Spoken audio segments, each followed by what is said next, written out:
আসসালামু আলাইকুম। প্রিয় বন্ধুরা, সাইয়্যিদুল ইস্তিগফার এই ইস্তিগফার সম্পর্কে রাসূলুল্লাহ সাল্লাল্লাহু আলাইহি ওয়াসাল্লাম বলেছেন, যদি কোনো ব্যক্তি সকালে এই দোয়াটি পড়ে রাতে মারা যায় অথবা রাতে এই দোয়াটি পড়ে সকালে মারা যায়, তাহলে সে জান্নাতি হবে।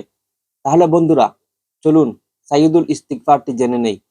সাইয়্যিদুল ইস্তিগফার হলো আল্লাহুম্মা আনতা রাব্বি লা ইলাহা ইল্লা আনতা খলাকতানি ওয়া আনা আবদুকা ওয়া আনা আলা আহদিকা ওয়া ওয়া'দিকা মাস্তাতা'তু আউযু বিকা মিন শাররি মা সানা'তু আবুউ লাকা বিনি'মাতিকা আলাইয়া ওয়া আবুউ বিযামবি ফাগফিরলি ফাইন্নাহু লা ইয়াগফিরুয যুনুবা ইল্লা আনতা।